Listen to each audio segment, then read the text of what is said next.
दोस्तों, आज की कहानी बहुत ही दिलचस्प है क्योंकि कहानी एक है लेकिन इसमें 3 बड़े सबक हैं। गौर से सुने, उम्मीद है बहुत पसंद आएगी। बादशाह का मूड अच्छा था। वो नौजवान वजीर की तरफ मुड़ा और मुस्कुरा कर पूछा, तुम्हारी जिंदगी की सबसे बड़ी ख्वाहिश क्या है? वजीर शर्मा गया, उसने मुंह नीचे कर लिया। बादशाह ने कहा लगाया और बोला, तुम घबराओ मत, बस अपनी जिंदगी की सबसे बड़ी ख्वाहिश बताओ। वजीर घुटनों पर झुका और आजिज़ी से बोला, हुजूर आप दुनिया की खूबसूरत तरीन सल्तनत के मालिक हैं। मैं जब भी ये सल्तनत देखता हूँ तो मेरे दिल में ये ख्वाहिश पैदा होती है कि अगर इसका 10वां हिस्सा मेरा होता तो मैं दुनिया का खुश नसीब तरीन शख्स होता। वजीर खामोश हो गया और बादशाह ने कहा लगाया और बोला, मैं अगर तुम्हें अपनी आधी सुल्तनत दे दूं तो? वजीर ने घबरा कर ऊपर देखा और आजिज़ी से बोला, बादशाह सलामत, ये कैसे मुमकिन है? मैं इतना खुशकिस्मत कैसे हो सकता हूँ? बादशाह ने फौरन अहकामात लिखने का हुक्म दिया। बादशाह ने पहले हुक्म के जरिए अपनी आधी सुल्तनत नौजवान वजीर के हवाले करने का फरमान जारी कर दिया। दूसरे हुक्म में बादशाह ने वजीर का सर कलम करने का ऑर्डर दे दिया। वजीर दोनों अहकामात पर हैरान रह गया। बादशाह ने अहकामात पर मोहर लगाई और वजीर की आंखों में आंखें डालकर बोला, तुम्हारे पास 30 दिन है। तुमने इन 30 दिनों में सिर्फ 3 सवालात के जवाब तलाश करने हैं। तुम कामयाब हो गए तो मेरा दूसरा हुक्म मनसूख हो जाएगा और तुम्हें आधी सुल्तनत मिल जाएगी, और अगर तुम नाकाम हो गए तो पहला हुक्म खारिज समझा जाएगा और दूसरे हुक्म के मुताबिक तुम्हारा सर उतार दिया जाएगा। वजीर की हैरत परेशानी में बदल गई। बादशाह ने उसके बाद फरमाया कि मेरे 3 सवाल लिख लो। वजीर ने लिखना शुरू कर दिया। बादशाह ने कहा कि इंसान की जिंदगी की सबसे बड़ी सच्चाई क्या है? वो रुका और बोला, दूसरा सवाल, इंसान की जिंदगी का सबसे बड़ा धोखा क्या है? वो रुका और फिर बोला, तीसरा सवाल, इंसान की जिंदगी की सबसे बड़ी कमजोरी क्या है? बादशाह ने उसके बाद नकारे पर चोट लगवाई और आवाज़े बुलंद फरमाया, तुम्हारा वक्त शुरू होता है अब। वजीर ने दोनों परवाने उठाए और दरबार से दौड़ लगा दी। उसने उस शाम मुल्क भर के दानिश्वर, अदीब, मुफक्किर और ज़हीन लोग जमा किए और सवाल उनके सामने रख दिए। मुल्क भर के दानिश्वर सारी रात बहस करते रहे, लेकिन वजीर ने दूसरे दिन दानिश्वर बढ़ा दिए, लेकिन नतीजा वही निकला। वो आने वाली दिनों में लोग बढ़ाता रहा मगर उसे कोई तसल्ली बख्श जवाब न मिला। यहाँ तक कि वो मायूस होकर दारुल हुकूमत से बाहर निकल गया। वो सुमाल उठाकर पूरे मुल्क में फिरा मगर उसे कोई तसल्ली बख्श जवाब न मिला। वो मारा मारा फिरता रहा, शहर शहर, गांव गांव की खाक छानता रहा। शाही लिबास पट गया, पगड़ी ढीली होकर गर्दन में लटक गई, जूते पट गए और पाँव में छाले पड़ गए। यहाँ तक कि शर्त का आखिरी दिन आ गया। अगले दिन उसने दरबार में पेश होना था। वजीर को यकीन था कि इसकी जिंदगी का आखिरी दिन है, कल उसकी गर्दन काट दी जाएगी और जिस्म शहर के मरकजी पुल पर लटका दिया जाएगा। वो मायूसी के आलम में दारुल हुकूमत की कच्ची आबादी में पहुंच गया। आबादी के सिरे पर एक फकीर की झोंपड़ी थी। वो गिरता पड़ता इस कटिया तक पहुंच गया। फकीर सूखी रोटी पानी में डुबो कर खा रहा था, साथ ही दूध का प्याला पड़ा था और फकीर का कुत्ता शड़प शड़प की आवाजों के साथ दूध पी रहा था।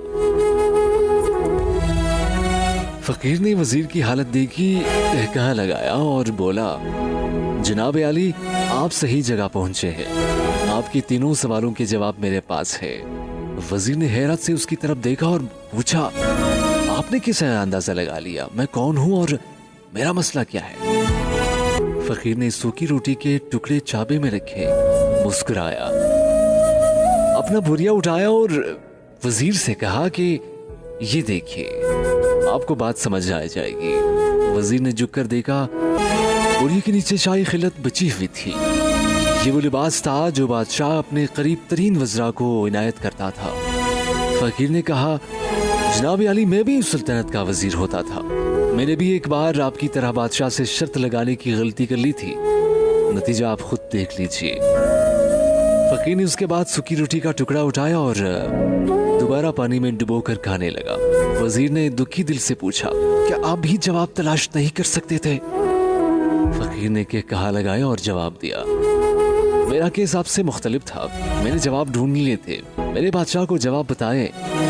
आदि सल्तनत का परवाना फाड़ा, बादशाह को सलाम किया और इस कटिया में आकर बैठ गया। मैं और मेरा कुत्ता दोनों मुतमईन जिंदगी गुजार रहे हैं। वजीर की हैरत बढ़ गई, लेकिन ये साबिक वजीर की हिमाकत की तज्ज़िये का वक्त नहीं था। जवाब मालूम करने की घड़ी थी, चनांचे वो वजीर एंकर पर्सन बनने के बजाय फरियादी बन गया और उसने फ़कीर से पूछा, क्या आप मुझे सवालों के जवाब दे सकते हैं? फ़कीर ने हाँ में गर्दन हिलाकर जवाब दिया। मैं पहले 2 सवालों का जवाब मुफ्त में दूंगा, लेकिन तीसरे जवाब के लिए तुम्हें एक कीमत अदा करनी होगी। वजीर के पास शर्त मानने के सिवा कोई ऑप्शन नहीं था। उसने फौरन हाँ में गर्दन हिला दी। फ़कीर ने बोला, दुनिया की सबसे बड़ी सच्चाई मौत है। इंसान कोई भी हो, कुछ भी हो, इस सच्चाई से नहीं बच सकता। वो रुका और बोला, इंसान की जिंदगी का सबसे बड़ा धोखा जिंदगी है।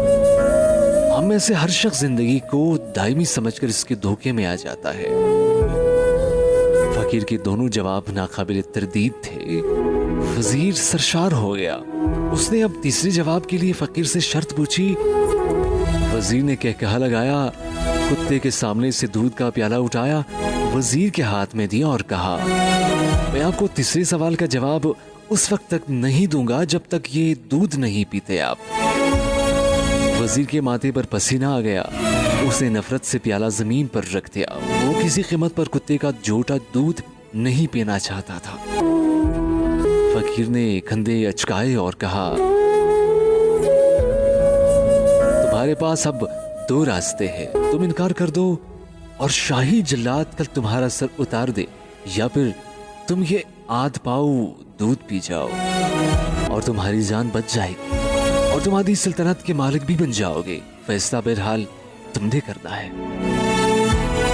वजीर मखमसे में फंस गया और एक तरफ जिंदगी और आदि सल्तनत थी और दूसरी तरफ कुत्ते का झूठा दूध था। वो सोचता रह गया, सोचता रहा, यहां तक कि जान और माल जीत गए और सेल्फ रिस्पेक्ट हार गई। वजीर ने प्याला उठाया और एक ही सांस में दूध पी गया।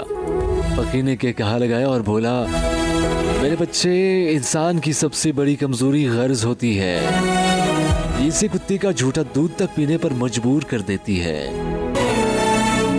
और ये वो सच है जिसने मुझे सल्तनत का परवाना पाड़कर इस कटिया में बैठने पर मजबूर कर दिया था। मैं जान गया था, मैं जूं जूं जिंदगी के धोखे में आऊंगा, मैं मौत की सच्चाई को फरामोश करता जाऊंगा और मैं मौत को जितना फरामोश करता रहूंगा, मैं इतना ही गरज की दलदल में धंसता जाऊंगा और मुझे रोज इस दलदल में सांस लेने के लिए गरज का गलीज दूध पीना पड़ेगा। लिहाजा मेरा मशवरा है, जिंदगी की उन तीनों हकीकतों को जान लो, तुम्हारी जिंदगी अच्छी गुजरेगी। वजीर खुजालत, शर्मिंदगी और खुद तरसी का तोहफा लेकर फकीर की कटिया से निकला और महल की तरफ चल पड़ा। वो जूं जूं महल के करीब पहुंच रहा था, उसकी एहसास शर्मिंदगी में इजाफा हो रहा था। उसके अंदर जिल्लत का एहसास बढ़ता रहा और इस एहसास के साथ महल के दरवाजे पर पहुंचा। उसके सीने में खौफनाक टेस उठी। वो घोड़े से घिरा लंबी हिचकीली और उसकी रूह कफ से अंसरी से परवास कर गई। हमें किसी दिन किसी ठंडी जगह पर बैठकर जिंदगी के इन बुनियादी सवालों पर गौर जरूर कर लेना चाहिए।